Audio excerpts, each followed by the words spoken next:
palavra aberta. Não, a palavra do Horman. Obrigado. Eu vou falar rapidão. Meu nome é Carlos Horman. Eu agradeço imensamente o convite, o professor Fábio Belo, que é um amigo já de longa data, nós trabalhamos juntos no programa de pós-graduação em Direito. Cumprimentar também a professora Camila, ouvir atentamente, e também a professora Fernanda e os presentes. Eu vou falar mais sobre o ponto de vista do direito, o meu campo de estudo. Embora eu tenha também uma grande experiência com a psicanálise, que eu sou paciente de psicanálise há 17 anos, demonstra que com nós psicóticos ela parece que não é muito eficiente, né? Daí esse risco. Mas eu fiz doutorado na Universidade da Califórnia há 20 anos atrás e eu me deparei com algumas situações num estudo com o meu orientador, era da Faculdade de Educação, nos efeitos que a discriminação contra afro-americanos, especialmente, e também contra os latinos, tinha no desempenho dos alunos. Mas antes eu queria fazer uma pergunta para vocês. A professora Fernanda botou ali onde estão os negros. Quem acha que isso é racista? Levanta a mão. Vocês lembram daquele, né? Quem acha que isso é um discurso racista? Quem acha que não é racista? Levanta a mão. É sempre assim, ninguém acha nada. Nossa! Vamos de novo, gente! Alguém acha? É time de preto, de favelado, mas quando joga o Mineirão fica lotado. Isso é um discurso racista? Quem acha? Levanta a mão. Quem acha tudo bem? Isso é um discurso que deve ser protegido pelo direito? Levanta a mão. Vocês acham que está ok, né? A grande maioria não está, se vocês quiserem, se são psicólogos, eu posso fazer a pergunta virada para lá, tipo um analista. Alguém conta. Né? Pois bem, imaginemos que a democracia, a política, ela troca a força pela palavra, não é isso? Ao invés de se impor, nós vamos discutir e tentar chegar a uma solução pela palavra. Da mesma forma, vocês, psicanalistas, vocês da literatura, até nós do direito, trabalhamos eminentemente com a palavra, de forma que limitar, censurar, retirar de mim a palavra é algo que, a princípio, não vai ao encontro de uma sociedade democrática plural. Não é verdade? Não precisa levantar a mão, não, que eu já vi que ninguém levanta. Se vocês só fizerem assim, eu já entendo se fizer assim. Não é? Beleza. Eu tenho uma tese que, ao longo dos últimos séculos, o direito mais atrapalhou do que ajudou na questão racial. E eu vou fazer um estudo comparativo da situação americana, a situação brasileira, são países iguais, mas nós poderíamos ir para extremos. A sociedade racista, o país racista que a África do Sul foi, né, declaradamente racista. Eu me recordo o jornalista Paulo Francis, muitos de vocês não o conhecem, disse que foi chegar na África do Sul, no avião tinha na ficha declarar raça, ele quase botou humana, mas sabia que se ele botasse humana ele não conseguiria entrar, teria problemas para entrar na África do Sul. E talvez o momento mais nefasto que o Ocidente viveu recentemente quanto a isso, que foi o momento no qual um país disse que se você tem um oitavo, o professor Fábio estava falando sobre os fenótipos, bastava você ter 1/8 de sangue de uma determinada raça, você virava sabão. Eram as leis nazistas. Né? Se tivesse 1/8 de sangue judeu, você era judeu, muito obrigado, nós não te queremos aqui. Imagina, isso foi uma legislação decorrente de uma Constituição, pasmem, democrática. E que teve até num jurista judeu, o Hans Kelsen, que depois teve que fugir para a Suíça e depois ensinar em Berkeley, onde eu fiz doutorado, um defensor não do conteúdo da lei, mas da legalidade do processo democrático que levou a essa situação. Então, vamos tirar esses dois exemplos radicais, exagerados, e vamos fazer uma comparação entre a situação americana e brasileira, que são dois países que se assemelham na medida em que são muito grandes, razoavelmente plurais, embora os Estados Unidos tenham uma população maior, creio até mais plural que a brasileira, e que tiveram o estigma da escravidão, né? Nos Estados Unidos, a escravidão foi encerrada com uma disputa entre dois partidos, né? O Partido Republicano, que era anti-escravocrata, e o Partido Democrata, os dois existem até hoje, que era um partido que defendia a escravidão, terminou numa guerra, e a gente sabe que aí acabou-se a escravidão. Paralelamente, no Brasil, nós fomos o último país do Ocidente a acabar com a escravidão, recebendo toda a pressão possível, a escravidão negra institucionalizada. Quando eu falo escravidão, eu falo uma escravidão negra institucionalizada e que faz o seguinte, eu deveria ter definido isso melhor. O direito, ele é capaz de transformar uma pessoa numa coisa, no objeto de uma relação jurídica, ou seja, eu poderia, durante o Império, no Brasil, celebrar um contrato de compra e venda de um ser humano, objeto, não é? Caneta, não, objeto, um ser humano, um escravo, fixar preço, botar à venda, etc. Aquilo deixa de ser um sujeito de direitos e passa a ser um objeto de direito. A mesma coisa que hoje acontece com animais. São objetos de direito. Hoje há um grande movimento no direito para que nós possamos reconhecer também o animal como o sujeito titular de alguns direitos, mas vamos deixar isso para lá. Aí, os efeitos disso no longo prazo, tanto na sociedade norte-americana como aqui no Brasil, é que aqueles que foram objeto do direito durante muitos e muitos anos, eles entram para ser sujeito de direito contra alguém que já é sujeito de direito e que já tem acesso a todo um arcabouço jurídico, protetivo e de estímulo, que o recém-desobjetificado não tem, né? Então, a pergunta é, como se remediar os efeitos dessa discriminação terrível passada por eles, né? A sociedade americana, o direito americano, num primeiro momento, falou o seguinte, tudo bem, nós vamos permitir que vocês, sociedade, se estratifiquem de uma forma que sejam iguais, mas separados. Até que um dia, uma menina, no estado de Missouri, a Brown, falou, não, esse papo é furado, nós não somos iguais, porque havia escola para branco e escola para negra. Entrou com uma ação, essa ação chegou à Suprema Corte, e a Suprema Corte norte-americana disse que iguais, mas separados é inconstitucional. O governador do Missouri disse, enquanto eu for governador, menino preto não estuda com menina branca no meu estado. No outro dia, estavam os US Marshals levando Brown para assistir a aula, e aí acabou a política do equal but separate. Mas havia outras situações, por exemplo, eu poderia, no meu bar, negar a entrada para negros sob a seguinte justificativa, olha, eu não sou racista, mas meus clientes são. Se eu admitir que negros entrem no meu bar, eu perco a minha clientela branca.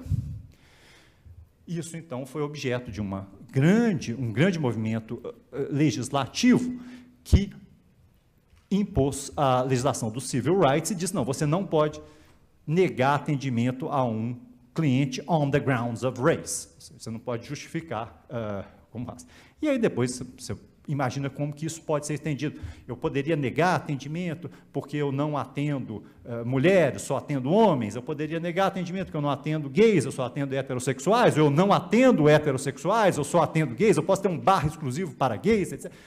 Vamos deixar isso de fora. Eu fiz algumas anotações aqui em face da fala dos nossos colegas.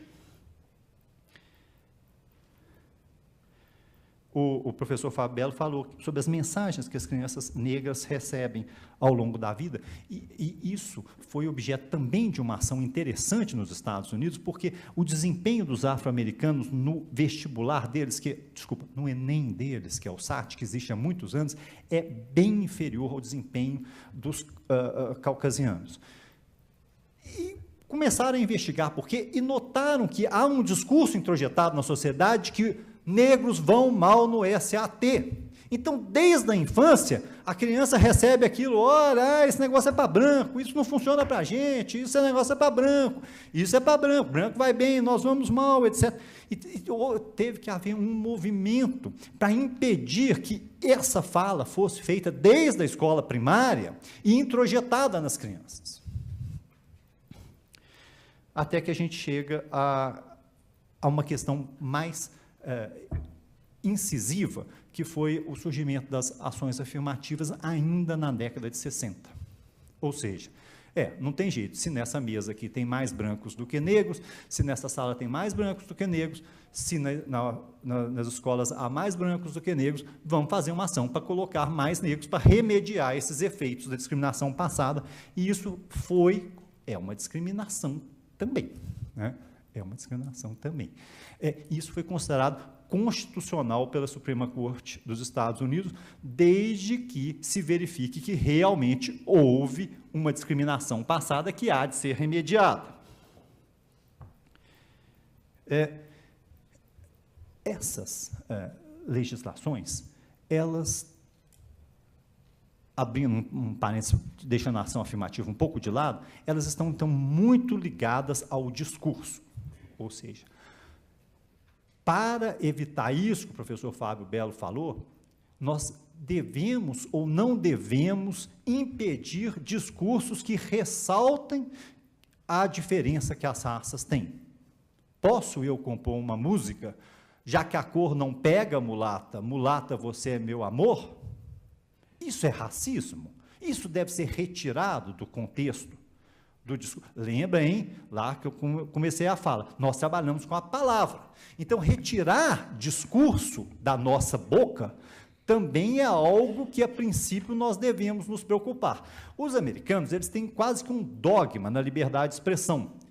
Então, é muito difícil você retirar discurso. Então, o discurso racista nos Estados Unidos é um discurso constitucionalmente protegido, desde que seja em tese. Eu não posso chegar para você assim, seu latino safado, você tem mais que morrer, que isso aí é chamada a palavra agressiva, vai vir uma reação do latino para mim. Mas eu fazer um website, todos os latinos deveriam ser mortos para limpar a América, é constitucional nos Estados Unidos, em tese. Eu fazer uma religião na qual eu vou cultuar apenas negros e brancos não entram, é constitucional nos Estados Unidos, porque é um discurso religioso protegido. No Brasil, não. No Brasil, esse discurso é criminoso. Qualquer discurso antinazista, desculpa, antinazista é protegido, anti-judeu, anti-negro, anti-região, todos os gaúchos deveriam ser extirpados do Brasil e vamos dar independência ao Rio Grande do Sul em homenagem à Revolução Farroupilha. Foi comemorada quinta-feira, não é? Quarta-feira, dia 21? Dia 20. Quarta-feira, dia 20, foi comemorada a Revolução Farroupilha, lá foi feriado no Rio Grande do Sul, vão dar independência. É um discurso segregacionista. Isso é um discurso criminalizado no Brasil. E aí, eu pergunto para vocês, quando se depara com isso, onde estão os negros, ou aqueles cânticos que são feitos no futebol, nós devemos tolerar isso ou não? O entendimento da sociedade brasileira, que vai ao encontro do pensamento europeu, calma, dá para a gente ver que alguns discursos são tão odiosos, são tão terríveis, que nós podemos segregá-los, eles não fazem bem a ninguém, sem essa. Os americanos já pensam diferente. Todos os discursos políticos devem ser manifestados, e aí nós vamos escolher quais são melhores, quais são piores, ao invés de o Estado tirar da nossa boca esses discursos. Eu acho que nisso aí o Brasil vai bem. Por outro lado, a minha angústia que eu compartilho com vocês parece-me que o direito, sempre como um instrumento da força, da maioria, como foi trazido, inclusive, pela professora Camila, de forma tangente no início da sua fala, ele acabou por atrapalhar, ou seja, por tornar o racismo ainda mais evidente, né? Eu defendo políticas, ou leis de ações afirmativas e leis que criminalizem e que afastem isso, mas é bem difícil, terminando pelo seguinte: quando você pensa na democracia como sendo a vontade da maioria, e a democracia é a vontade da maioria, não é? Não. Não? Não. Então, o que é a democracia, professor Fabel, se não é a vontade da maioria? Provavelmente ele vai dizer, é o fato de que, apesar de ter a maioria, nós temos que respeitar aquele que não é do nosso time, do nosso bairro, da nossa cor, da nossa convicção, etc. Senão há um massacre pela maioria em cima dessas minorias. E é realmente muito, muito, muito difícil você conviver com a vontade da minoria do outro de se manifestar, né?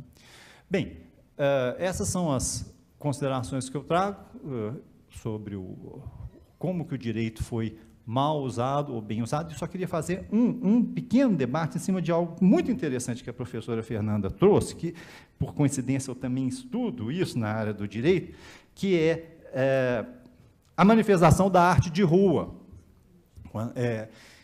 E outro ponto também que a gente nota a intolerância do direito com o discurso do outro. Eu pego 2 exemplos.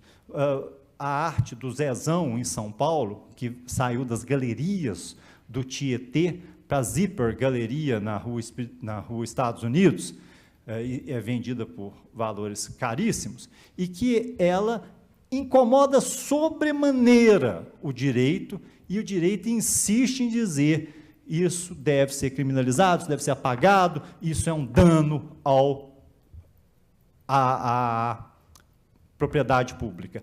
E a mesma coisa, como a professora Fernanda falou, a representação do outro, da minoria, do excluído, a arte do rato de Banksy. Vocês aqui conhecem o Banksy, né, a arte do rato dele, né, e que foi muito, muito, muito perseguida pela política inglesa e pela legislação municipal de Londres, como sendo também uma ofensa à propriedade pública. Então, a pergunta é, quais os limites que o direito deve apresentar ao discurso? Muito obrigado a vocês.